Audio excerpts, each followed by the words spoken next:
Ici, à l'école, comme au conseil, on mise beaucoup sur les champs de la transformation de l'expérience, de l'apprentissage en salle de classe. Puis il y a 5 champs, puis un des champs sur lesquels on mise le plus, c'est peut-être les nouvelles pédagogies émergentes.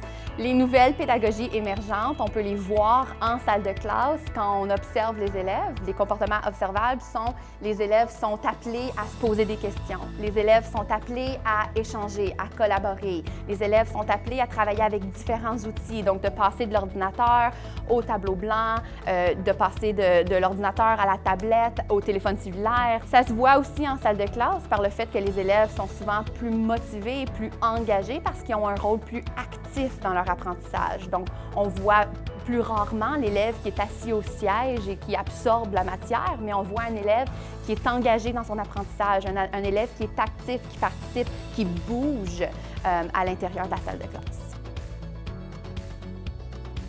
Notre école a choisi le projet Perma comme guide pour les élèves afin qu'ils puissent prendre contrôle et responsabilité de leurs émotions et de leur bien-être. Dans chacune des classes, les enseignantes animent des activités et ajoutent à leur routine quotidienne différentes stratégies afin de développer ces éléments-là chez les élèves.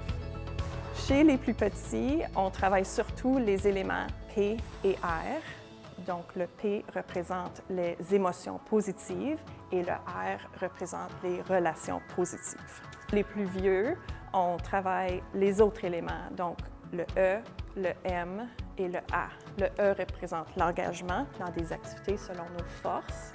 Le M représente l'importance de se mobiliser vers un sens dans la vie et le A représente l'accomplissement avec une approche d'esprit en développement. L'aménagement des espaces et environnements d'apprentissage fait partie d'un des 5 champs de la transformation d'apprentissage du CECCA. Puis pour nous, à l'École secondaire catholique Minto, c'est quelque chose qu'on considère comme étant très important, non seulement pour nos élèves, mais aussi juste pour les enseignants et puis tout le personnel de l'école. Pourquoi qu'on considère ça comme étant très important? Parce que c'est une façon pour nos élèves de travailler leur créativité, l'innovation, puis de se sentir bien à l'école. Cette année, ce qu'on a décidé de faire à l'École secondaire catholique Minto, c'est donner la chance à nos élèves de refaire des salles de classe complètement, que ce soit au niveau de la peinture, au niveau des meubles, au niveau de la façon que les ordinateurs sont organisés, ainsi de suite. Donc, nos élèves ont vraiment eu la chance de refaire complètement une salle de classe. Ça a vraiment été une très belle expérience, non seulement pour la créativité et l'innovation, mais aussi pour créer un environnement de travail qui favorise la collaboration, le travail d'équipe et un apprentissage qui est différencié.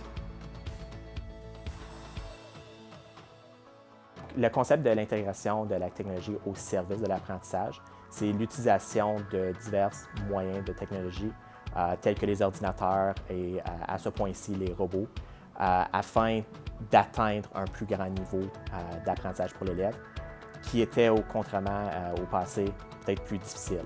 Donc, c'est avec les outils tels que les ordinateurs que l'élève serait capable de, par lui-même, d'une façon autonome, atteindre à se corriger, atteindre à aller chercher de l'information par lui-même et d'ailleurs changer un peu le concept de l'apprentissage fait par les enseignants à l'apprentissage fait avec les enseignants.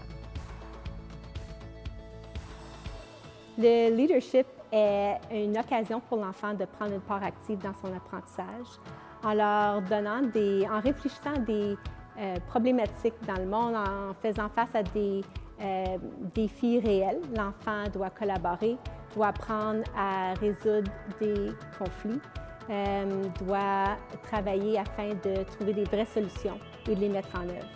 Ce sont des compétences nécessaires pour le 21e siècle. Ici, à l'École Alain Fortin, nous avons des périodes d'entrepreneuriat à l'oral. Alors, une fois par semaine, les élèves sont invités à réfléchir à des problèmes, des problématiques au niveau de la société. Ensuite, on crée des projets afin de trouver des solutions et de les mettre en œuvre pour aider notre société.